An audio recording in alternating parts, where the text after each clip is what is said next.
नमस्कार मैत्रिणींनो, स्वागत आहे तुमचं आपल्या मराठमोळे चॅनलवरती, ज्याचं नाव आहे Indian real life real home in Marathi. आणि मी प्रीती तुम्हा सगळ्यांचं स्वागत करते आपल्या या चॅनलवरती। सगळ्यात अगोदर माझ्या सगळ्या मैत्रिणींना श्री स्वामी समर्थ आणि ओम साईराम। त्याचबरोबर आज आहे रविवार, तर हॅपी लेझी संडे। व्लॉग जो आहे तो सकाळी 9:30-10 वाजेपासून स्टार्ट केलेला होता आणि सकाळी जे ते स्वयंपाकही मी उठले 7 वाजता आणि त्यानंतर मग माझं रोजचे आपले जे कामं असतात ते केले, पूजा वगैरे झाली, त्यानंतर स्वयंपाक केला आणि आज आहे ना बऱ्यापैकी रेस्ट घेतलं आणि त्यानंतर छान अशी एनर्जी गोळा केली आणि पुन्हा सायंकाळपासून व्लॉग स्टार्ट केलेला आहे। सकाळचं थोडंसं स्वयंपाक काय केला, त्यानंतर गाजरचा हलवा केला, त्याची व्हिडिओ तुमच्यासोबत शेअर केलेली आहे आणि त्यानंतर डायरेक्टली संध्याकाळी आता तुम्हाला भेटतीये। तर आज मी छान असं माझं night time skin care routine तुमच्यासोबत शेअर करणार आहे। तर मी अगदी साध्या सोप्या पद्धतीने आणि स्किन केअर रुटीन विथ आपल्या हिवाळ्यात आपल्या स्किनची काळजी कशी घ्यायची ती मी तुमच्यासोबत शेअर करणार आहे। तर अगदी सगळीकडे मिळणारे असे प्रोडक्ट मी वापरते आणि एक 10-15-20 मिनिटाचं माझं स्किन केअर रुटीन असतं आणि हिवाळ्यातली आपल्या त्वचेची काळजी कशी घ्यायची आणि शक्यतो संध्याकाळी आपण जर आपली चेहरा क्लीन करून आणि पॅक वगैरे लावून छान असं चेहरा क्लीन करून मॉइश्चराइज करून झोपलं ना तर आपली स्किन आहे ना खूप जास्त रिपेअरिंगचे कामं जे म्हणजे रिपेअर होती, स्किनला छान असं मॉइश्चराइज होते ना। तर संध्याकाळी ह्या ज्या गोष्टी ना त्या करायच्या, आपली स्किन छान मॉइश्चराइज करायची आणि झोपायचं, तर आपल्या स्किन रिपेअरिंगचे काम जे ते संध्याकाळी जास्त म्हणजे झोपेत आपल्या जास्त होत असतं, तर ते छान असतं, हेल्दी असतं आपल्या स्किनसाठी। तर मी बऱ्यापैकी जे संध्याकाळच्या वेळेला देते स्किन केअर रुटीन माझं रोजचं तर असतं स्किन केअर रुटीन, पण एक 7-8 दिवसातून 3-4 दिवसातून जसा वेळ मिळेल तसा मी माझं त्वचेची कशी काळजी घेते चेहऱ्याच्या त्वचेची तेही मी तुमच्यासोबत आज जे ते शेअर करणार आहे। व्लॉग जे ते सायंकाळपासून पूजा केली, सायंकाळची दिवाबत्ती वगैरे केली, त्याने स्टार्ट केला सायंकाळी म्हणजे संध्याकाळी। आज मला काही स्वयंपाक करायचं नाही कारण की मुलांनी जे ते पॅटीस वगैरे आणायला लावलेले होते त्यांच्या पप्पांना, तर ते आणलेले ते खातील। ज्वारीची 1 ते 1.5 भाकरी पडलेली आहे, तर मी काहीतरी भाजी वगैरे करी, तर म्हटलं चला आज संध्याकाळी काही एवढं काम नाहीये, तर मग मी म्हटलं मी जे चॉकलेट प्रीमिक्स आणि व्हॅनिला प्रीमिक्स केलेले आहे ना केकचं, तर त्यातलं चॉकलेट प्रीमिक्सचा मस्त असा केक मी कसा बनवायचा, प्रीमिक्स वापरून केक कसा बनवायचा आपण बनवलेलं ते आज मी ह्या व्हिडिओमध्ये तुमच्यासोबत शेअर करणार आहे। तर अगोदर ते ओव्हन मध्ये करणार आहे, मी ओव्हन फ्री हीट करायला ठेवून देईल आणि केक बनवून घेईल आणि त्यानंतर स्किन केअर रुटीन विथ हिवाळ्यातली आपल्या स्किनची कशी काळजी घ्यायची आहे ते मी तुमच्यासोबत शेअर करणार आहे। तर व्हिडिओमध्ये शेवटपर्यंत हा व्हिडिओ बघायला आवडत असेल तर आपलं चॅनल जे ते नक्की सबस्क्राईब करा, कारण की अशाच प्रकारचे नवनवीन व्हिडिओ मी तुमच्यासोबत शेअर करत असते। तर आता मी पटकन मला काय पूर्वतयारी काय करायची केकची ती करून घेते, अजून काही बाकी तयारी करून घेते। तोवर तुम्ही सकाळी मी गाजरचा हलवा केला, मस्त काळ्या मसाल्याच्या वाटणापासून शेवग्याची शेंगाची भाजी केली, ते कसं केलं काय ते तुम्ही बघा। तोवर मी ही तयारी करून घेते आणि त्यानंतर मग आपण केक बनवायचा, प्रीमिक्स पासून केक कसा बनवायचा ते बघूया। चला तर मग मैत्रिणींनो आता व्लॉगला सुरुवात करूया। तर सकाळी जवळजवळ 9:30-10 वाजेचा हा टायमिंग आहे। माझी रोजची पूजा जी ती पहिल्या टप्प्यातली आणि दुसऱ्या टप्प्यातली दोन्ही आज मी करून घेतल्या होत्या, कारण की आज रविवार आहे आणि लेटही उठले होते. रविवारचं रुटीन माझं एकदम लेझी असतं, सावकाश कामं चालू असतं, कारण की एकच दिवस मिळतो आठवड्यातला, जे सकाळी उठणं एवढं म्हणजे सक्तीचं नसतं. काही कामं असे सक्तीचे नसतं, म्हणजे टिफिन नाही द्यायचा राहत काही आणि यांनाही सुट्टी असते, मुलांनाही सुट्टी असते. तर मुलांना म्हणजे फक्त शौर्य अनुष्काला सुट्टी असते आणि तनिष्काचा जो येतो तिचं कॉलेज चालूच असतं, तिला सुट्टी नसते. तर तिच्यासाठी मी आदल्या दिवशीच किंवा मग आता जसं गाजरचा हलवा बनवते ना, असं गाजरचा हलवा म्हणा, गुलाबजाम म्हणा किंवा चिक्कीची रेसिपी आता मी तुमच्यासोबत शेअर केलेली आहे, तर चिक्की घेऊन जात असते ती, किंवा मग चुरमुरे केलेले असतात घरामध्ये तर ते ती घेऊन जात असते. तर तिचं मला एवढं टेन्शन नसतं. थंडी लागल्यापासून ना तिने मला कटाक्षाने सांगितले की मम्मा तू लवकर उठू नको, कारण की एवढ्यात ना एवढ्या महिनाभरात मला माझं पाठीचं आणि कमराचं दुखणं खूप जास्त त्रास देते. सो त्यामुळे मी पहाटे म्हणजे एवढे 4:30-4ला उठत नाही आहे. आणि उठणार आहे मी, पण थोडंसं अजून थंडी कमी होऊन देईल आणि त्यानंतर उठेल, कारण की सकाळी सकाळी ॲक्च्युली मला होत नाही काही कामं, कारण की मला जे कमरेतले इंजेक्शन असतात ना मणक्यातले, ते जवळजवळ 3 इंजेक्शन झालेले आहे. तर त्यामुळे मी उशिरा उठत आहे. उशिरा म्हणजे 4:45ला उठते, अगदी अर्धा तास ते थोडं मी वाढवलेलं आहे, पण तेही मी आता पुन्हा माझं जे पहिलं रुटीन आहे ते चालूच करणार आहे, कारण की तनिष्काला ना यायला जवळजवळ 3 वाजतात, मग त्यामुळे तिला टिफिन देणं खूप गरजेचं आहे.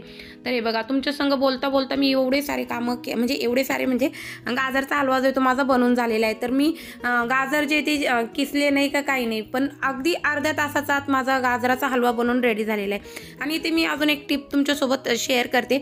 हा गाजरचा हलवा कसा करायचा काय ते मी या अगोदरच्या व्हिडिओमध्ये डिटेल तुमच्यासोबत शेअर केलेलं आहे. ह्या व्हिडिओमध्ये अजून एक छान अशी टिप जी आहे ती तुमच्यासोबत शेअर करते. तर गाजरचा हलवा बनवताना ना आपल्याला ह्या हलव्यामध्ये वेलची पूड तर आपण घालतो, केशर असेल तर केशरही घालतो, त्याबरोबर ना आपल्याला सर्दी असते म्हणजे थंडी असते ना, थंडीमध्ये काय होतं की बऱ्यापैकी आपल्या घरातल्या मेंबर्सला किंवा आपल्याला पण सर्दी किंवा खोकला झालेला असतो. तर ह्या दिवसांमध्ये ना मी काय करते, गाजरचा हलवा फ्रिक्वेंटली करत असते, वरचीवर करत असते. आणि त्यामध्ये ना तुम्ही बघितलं असेल मी अर्ध जायफळ जे ते कुटून घातलेलं आहे.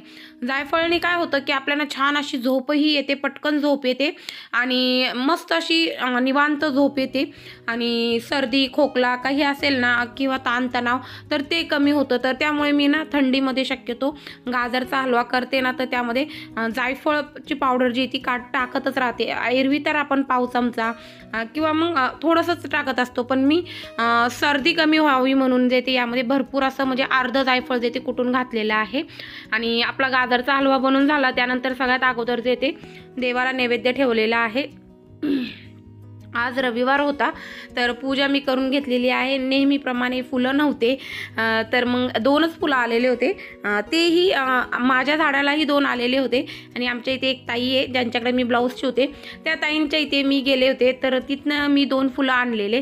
तर ते 2 फुलं वाहिलेले आहे आणि आपलं बेलाचं पान वगैरे वाहिलं आणि देवपूजा कंप्लीट करून घेतलेली होती. तर म्हटलं चला आज आपली देवपूजाही पटकन झालेली आहे, तर देवाला पटकन गाजरच्या हलव्याचा गोडाचा नैवेद्य दाखवावा. नैवेद्य दाखवला आणि लगेच आता मी पुढच्या कामाला आलेली आहे. तर त्यानंतर कालच्या व्हिडिओमध्ये तुम्ही बघितलं मी तुमच्यासोबत काळा मसाल्याचं वाटण कसं बनवते ते शेअर केलं. तर ते मसाल्याचं वाटण यूज करून मी आज शेवग्याच्या शेंगा बनवणार आहे काळ्या रश्श्याच्या. तर एक वाटी घेतली, त्या वाटीमध्ये 2 ते 2.5 टेबलस्पून म्हणजे चमचे भरून जे ते काश्मीरी लाल तिखट घातलं, 1.5 चमचा धना पावडर घातली, पाव चमचा हळद पावडर घातलेली आहे आणि चवीनुसार मीठ घातलेलं आहे. आणि बस या मसाल्यामध्ये पाणी घालून याची आपल्याला पेस्ट बनवून घ्यायची. इकडं कढई कास्ट आयरनची कढई जी ती गरम करायला ठेवलेली होती, त्यामध्ये तेल घालून घेतलं. तेल गरम झालं त्यानंतर त्यामध्ये अगोदर कोथिंबीर घातली आणि त्यानंतर आपण जी मसाल्यांची पेस्ट बनवलेली होती ना ती घालून घेतली. तर ही एक स्टेप केल्याने काय होतं की आपण जे फोडणी घालतो ना त्यावेळेला मसाले जे ते आपले जळत्या ना, आणि जळल्यामुळे ना तर भाजीला एक वेगळी स्मेल येते, त्याचबरोबर ती भाजी जी ती त्याने ॲसिडिटी खूप जास्त प्रमाणात होते. तर आपण जर मसाल्यांमध्ये असं पाणी कालवून आणि मग ते फोडणीला घातले तर मसाले अजिबात जळत नाही, आपली भाजी जी ती खूप छान अशी होते आणि ॲसिडिटी सुद्धा होत नाही.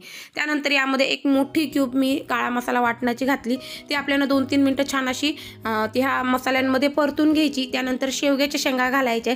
तर मी ते मीठ पण घातलेलं होतं मसाल्यांमध्ये आणि थोडंसंच घातलं होतं, कारण की मी शेवग्याच्या शेंगा शिजत असताना ना त्यामध्ये थोडीशी म्हणजे पाव चमचा हळद आणि मीठ घालून शिजवलेले होते. तर मी आता भाजी करताना जे ते कमीच जे ते मीठ घातलेलं आहे.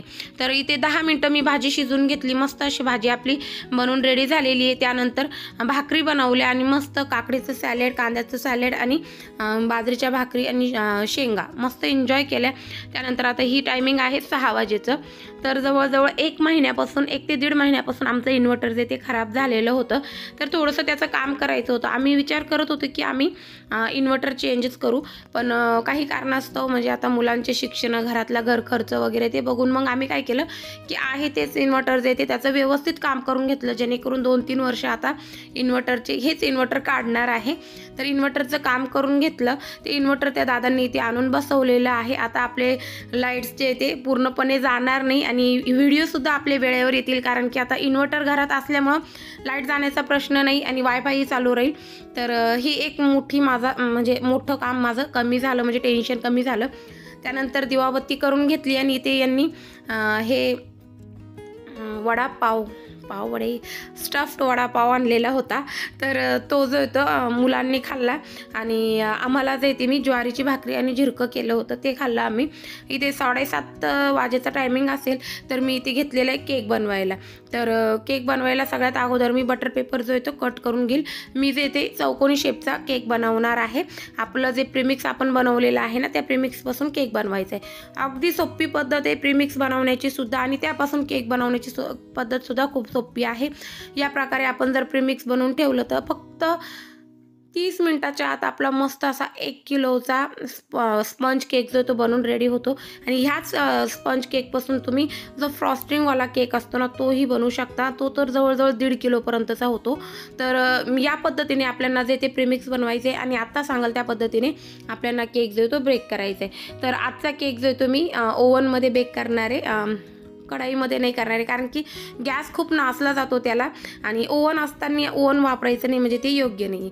तर मी सगळ्यात अगोदर जे ते बटर पेपर कट करून घेतला, चौकोनी शेपचा केक मोल्ड घेतला, त्यालाही बटर लावून घेतलं अगोदर आणि त्यानंतर बटर पेपर लावला आणि पुन्हा त्याच्यावरून बटर नाही लावलं, तूप लावलेले आणि पुन्हा त्या बटर पेपर जो आहे ना त्याच्यावरून तूप लावून घेतलं. त्यानंतर एक बाऊल घेतला, त्या बाऊलमध्ये आपण बनवलेलं प्रीमिक्स जे आहे ना ते घातलेलं आहे मी 2 कप भरून. तर आता माझा जो मेजरिंग कप आहे ना तो 250 ग्रॅमचा आहे, म्हणजे 250 ml.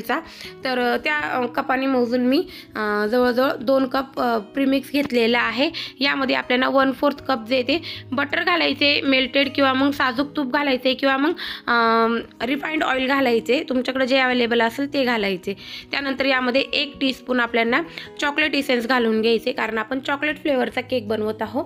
आणि त्यानंतर यामध्ये आपल्याला 1 कप भरून रूम टेम्परेचरचं दूध घालून घ्यायचे. उकळून गार केलेलं जे दूध आहे ना, म्हणजे रूम टेम्परेचरला गार केलेलं ते दूध घालायचे. फ्रीजमधलं थंड दूध घालायचं नाही किंवा गरम दूध घालायचं नाही, त्यामुळे आपला केक जो तो व्यवस्थित बनणार नाही.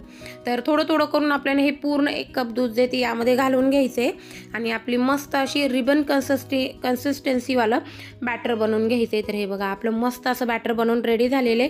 स्पॅच्युलाने आपल्याला कट अँड फोल्ड मेथडनी हे छान असं बॅटर पुन्हा म्हणजे असं कट अँड फोल्ड मेथडमध्ये छान असं हे फेटून घ्यायचे आणि त्यानंतर केक टिनमध्ये हे बॅटर आपल्याला घालून घ्यायचे. 2-3 वेळेला केक टिन जो तो टॅप करायचा आहे आणि त्यानंतर आता आपण हा केक जो तो असा बेक करू शकतो. पण मी ना आमच्या घरामध्ये सगळ्यांना जे ते मिक्स ड्रायफ्रूट आणि चेरी घालून हा केक खूप प्रचंड आवडतो. तर मी यात आहे ना जे मी प्लम केकसाठी मिक्स फ्रूट केलेले होते ना, ते यामध्ये जवळजवळ 2-3 मूठ भरून घातले. एकदम टेस्टी लागतो, तुम्ही एकदा नक्की ट्राय करा या पद्धतीने ड्रायफ्रूट घालून हा केक. आमच्या घरामध्ये फुल ऑन हिट आहे, सगळ्यांना आवडतो. तर आता मी हा केक देतो सगळे ड्रायफ्रूट घालून थोडंसं पुन्हा एकदा टॅप करून घेतलं आणि बेक करायला ठेवला. 5 मिनिट अगोदर जे ते ओव्हन मी फ्री हीट करायला ठेवलं होतं. फ्री हिटेड केलेल्या ओव्हनमध्ये 180 डिग्री सेल्सिअसला दोन्ही साईडचे रॉड ऑन करून 20 मिनिटं आपल्याला केक जो तो बेक करून घ्यायचा आहे. 20 मिनिटात आपला केक जो तो बेक होऊन जातो. तर आता केक मी बेक करून घेईल तोवर आहे ना मी माझं इकडे स्किन केअर करायला घेतलेलं आहे. स्किन केअर विथ मी आज तुमच्यासोबत ते हिवाळ्यातली मी स्किनची काळजी कशी घेते ते शेअर करणार आहे. तर सगळ्यात अगोदर आपण जेही दागिने घातलेले असताना ते काढून घ्यायचे. त्यानंतर आपल्याला चेहरा जो आहे तो ओला करायचा आहे आणि आपला म्हणजे फेशियल म्हणा किंवा क्लीनअप करायला घेताना आपले हात स्वच्छ आपल्याला धुवून घ्यायचे आणि त्यानंतर आपल्याला जे ते आपलं क्लीनअप म्हणा किंवा फेशियल म्हणा स्टार्ट करायचे. तर मी इथे फेस वॉश घेतलेला आहे. मी शक्यतो सगळे म्हणजे स्किन केअरचे प्रोडक्ट जे ते हिमालयाचे वापरते. हिमालयाचे प्रोडक्ट जे ते मला सूट होता, माझ्या मुलींनाही सूट होता, तर शक्यतो मी ते हिमालयाचेच प्रोडक्ट जे ते यूज करत असते. तर इथे मी तुम्हाला दाखवलं, मी हिमालयाचा फेस वॉश घेतलेला आहे, हिमालयाचा पॅक घेतलेला आहे आणि 2 प्रकारचे स्क्रब आहे माझ्याकडे. तर त्यातलं जे मला योग्य वाटेल ते स्क्रब मी लावणार आहे आणि पॅक लावणार आहे. तर इथे मी फेस वॉश करून घेतलेला आहे. फेस वॉश करून घ्यायचं आहे आपल्याला छान असा आणि स्किन जी ती आपल्याला टॉवलनी पॅड ड्राय करून घ्यायची. म्हणजे स्किन अशी खेचायची नाही आपली, फक्त आपल्याला टॉवेलनी जे ते पॅड ड्राय करायचे. आणि इथे मी फेस वॉश करून घेतला, लगेचच इथे स्क्रब घेतलेला आहे. तर नीम तुलसीचं जे स्क्रब आहे ना ते मी घेतलेलं आहे. ह्या छोटे छोटे जे स्ट्रोक्स असताना हे आपण ज्या वेळेला पार्लरचा कोर्स करतो ना त्यामध्ये आपल्याला शिकवलं जातं. तर मी ना काय करते की शक्यतो आहे ना राऊंड याच्यात आहे ना हात आपला फिरवायचा, राऊंड करून हलक्या हाताने आपल्या स्किनवर जे ते मसाज करायचे असते. हलक्या हाताने राऊंड करून किंवा क्रिसक्रॉसमध्ये जे ते आपल्याला व्यवस्थित मसाज करून घ्यायची. आणि आपल्याला वाटते की ते जास्त आपल्या डार्क सर्कल आहे किंवा स्किन डार्क झालेली किंवा जास्त स्किन टॅन झालेली, तिथंही आपल्याला सर्क्युलर मोशनमध्येच हात आपल्याला जे ते मालिश करून घ्यायची. आणि एक लक्षात घ्यायचं आहे की खूप स्किन आपली खेचायची नाही किंवा खूप स्किनला त्रास होईल इथवर आपल्याला जे आपण मसाज करतोय ना तो करायचा नाही. एकदम हळूवार हाताने, हलक्या हाताने आपल्याला मसाज करायची आणि व्यवस्थित मसाज करून चेहरा धुवून काढायचा आहे आणि पुन्हा पॅड ड्राय करून घ्यायचं आहे. ते या पद्धतीने बघा, फक्त स्क्रब केलं ना तरी किती सारा फरक दिसून येतो. आणि आता तुम्हाला दिसेल की मी अजिबात काहीच चेहऱ्याला लावलेलं नाही. मला फक्त एकच प्रॉब्लेम आहे, तो म्हणजे डार्क सर्कलचा. त्यासाठीही मी आता सध्या काम करत आहे, पुढे व्हिडिओमध्ये तुम्हाला दाखवेलच. तर आता फेस वॉश केला त्यावेळेला मी रोज वॉटर नव्हतं लावलं, पण स्क्रब केल्यानंतर आपल्याला आवर्जून जे ते आपल्या चेहऱ्यावरती रोज वॉटर स्प्रे करायचे. त्याने आपला चेहरा जो तो छान असा कूल डाऊन होतो आणि मस्त असं फ्रेश आपल्याला फील होतं. आणि आपले जे ओपन पोज मोकळे झालेले असते ना ते सुद्धा छान असे त्याच्यामध्ये हे रोज वॉटर जातं आणि अजून आपली स्किन जी ती खुलते. त्यानंतर आता ते थोडंसं मी सुकून दिलं. तोवर जे ते केक बघायला गेले होते, तर केक आपला बनवून डन झाला होता. तो मी तसाच जे ते ओव्हनमध्ये थंड व्हायला ठेवलेला आहे, म्हणजे तो थंडही होईल आणि गरमही राहील या हिशोबाने. त्यानंतर मी इथे घेतलेला आहे फेस पॅक लावायला. इकडे आले होते आणि फेस पॅक लावायला घेतला. फेस पॅक आपल्याला 10 ते 15 मिनटं ठेवायचं आहे आणि त्यानंतर धुवून टाकायचं आहे. तर इथे मी लगेचच 10-15 मिनटामध्ये फेस पॅक धुवून टाकलेला आहे. आणि फेस पॅक धुतल्यानंतर पॅड ड्राय करायचा आहे चेहरा आणि त्याच्यावरनं पुन्हा आपल्याला रोज वॉटर लावायचे, डॅब करायचे, व्यवस्थित रोज वॉटर पूर्ण सुकून द्यायचे. आणि त्यानंतर आपल्याला आता इथे लावायचे पील ऑफ मास्क. तर मी इथे एव्हरयूजचा जो तो पील ऑफ मास्क लावत असते. हा मला पहिल्यापासून सूट होतो, त्यामुळे मी हाच जो पील ऑफ मास्क आहे ना तो लावत असते. जेंटली आपल्याला हा पील ऑफ मास्क जो आहे तो लावून घ्यायचा आहे. अजिबात रगडायचं नाही चेहऱ्यावर. एकदम हळूवार अशी पातळ लेअर त्याची देऊन घ्यायची पूर्ण चेहऱ्यावरती. आणि हा पील ऑफ मास्क जो आहे तो आपल्याला 15 मिनटं चेहऱ्यावर ठेवायचा आहे. 15 मिनटानंतर खालच्या साईडने आपल्याला हा पील ऑफ मास्क जो आहे तो काढायला सुरुवात करायची. तर खालच्या साईडने काय करायचं की आपली स्किन जी ती ओढली जात नाही आणि वरती अशी वरच्या साईडला ताणल्या जाते ना, तर आपली स्किन जी ती स्किन टाईटनिंग होते. त्यामुळे आपल्याला खालून वर असा तो मास्क जो आहे तो काढायचा आहे. मास्क पूर्ण काढून झाला त्यानंतर मी लगेचच इथे आंघोळ करून घेतलेली. तर रोजचं माझं रुटीनच आहे, मी संध्याकाळी ते आंघोळ करूनच झोपत असते. तर आंघोळ करून आले त्यानंतर पुन्हा रोज वॉटर लावलं. रोज वॉटर जे ते डॅब करून सुकवलं. त्यानंतर मी आता इथे माझं दी डर्माकोचं जे सिरम मी यूज करते ना ते लावून घेतलेले. 2 ते 3 थेंब आपल्याला हे दी डर्माकोचं सिरम जे ते पूर्ण चेहऱ्यावर लावून घ्यायचे आणि शेवटी आपल्याला असं डॅब करून पूर्ण ते सुकून द्यायचे. ते सुकल्यानंतर ते आपल्याला त्याच्यानंतर आपल्याला याच्यावर पुन्हा आपली स्किन जी ती मॉइश्चराईज करायची. तर मी काय करणार आहे, स्किन मॉइश्चराईज करण्या अगोदर ना माझं मम्मा अर्थचं डार्क सर्कलसाठी मी ही एक क्रीम यूज करत आहे। तर याने मला चांगला असा फरक दिसून येतो, नाही तर माझे डार्क सर्कल खूप वाढले होते।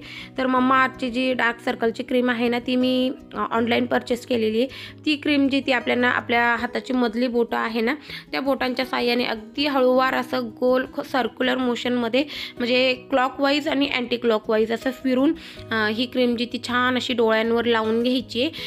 काही स्ट्रोक्स असतात, मी दाखवते त्या पद्धतीने हे स्ट्रोक्स आपल्याला द्यायचे, 2-2 3-3 हे स्ट्रोक्स द्यायचे, म्हणजे आपले जे डार्क सर्कल आहे ना ते कमी व्हायला मदत होते। तर या पद्धतीने आपल्याला मसाज करून घ्यायची डोळ्यांना। आणि त्यानंतर आता छान अशी डव्हचं हे मॉइश्चरायझर जे आहे ना, जेल मॉइश्चरायझर, ते माझ्या स्किनला सूट होतं, तर मी ते लावून छान अशी माझी स्किन जी ती मॉइश्चराईज करून घेईल। चेहऱ्याची स्किन ही मॉइश्चराईज करून घेईल आणि पूर्ण हातांना पायालाही मी अशा प्रकारे हिमालयाचं मॉइश्चरायझर किंवा मग मम्मा अर्थचं मॉइश्चरायझर लावून स्किन पूर्ण माझी मॉइश्चराईज करून घेईल। तर या पद्धतीने माझं हिवाळ्यातलं स्किन केअर रुटीन असतं आणि night time skin care routine असतं। आणि सगळ्यात शेवटी आपल्याला एकतर बोरोलिन लावायचं। बोरोलिन तर एकदम बेस्ट म्हणजे वर्ल्ड्स नंबर 1 बोरोलिन आहे आपल्या लिप्ससाठी। बोरोलिन लावायचं किंवा मग जो कुठला तुमच्याकडे लिप बाम असेल तो लावायचा आहे। तर मी लिप बाम लावून घेतला आणि ते माझं स्किन केअर जे ते फिनिश केलं आणि पुन्हा किचनमध्ये आलेले। आपला केक जो तो छान असा थंड झालेला होता, बेकही झालेला होता आणि थंडही झालेला होता।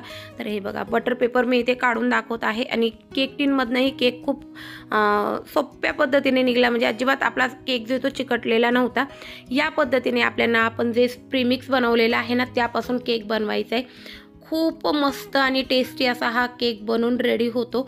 1 किलो पूर्ण हा केक बनून रेडी झालेला आहे आणि खरं सांगते फुल ऑन हिट आहे। तुमच्या घरात सुद्धा तुमच्या मुलांना खूप आवडेल। ज्या मुलांना फ्रूट खायला आवडत नाही ना त्या मुलांसाठी हे असे केक वगैरे ह्या रेसिपीज करायच्या, ते मुलंसुद्धा खाता। आणि आता थंडी चालू आहे ना, तर थंडीमध्ये तर बेस्टच आहे। तर या पद्धतीने आपण केकही बनवून घेतलेला आहे। तर असं होतं माझं रविवारचं रुटीन। रविवारी मी शक्यतो माझ्या स्वतःसाठी टाईम देत असते, स्वतः आराम करत असते, काळजीपूर्वक या गोष्टी मी करत असते। तर मैत्रिणींनो, आजचं रुटीन, आजचा व्हिडिओ तुम्हाला आवडला असेल तर व्हिडिओला नक्की एक लाईक देऊन मोटिवेट करण्याचा प्रयत्न करा आणि आपल्या चॅनलला देखील सबस्क्राईब करा, कारण की अशाच प्रकारचे नवनवीन छान छान रेसिपीज असलेले माहितीपूर्ण व्लॉग्स मी तुमच्यासोबत शेअर करत असते आपल्या चॅनलवरती। चला तर मग मैत्रिणींनो, भेटूया पुढच्या व्हिडिओमध्ये। तोपर्यंत bye bye and take care. Shri Swami Samarth.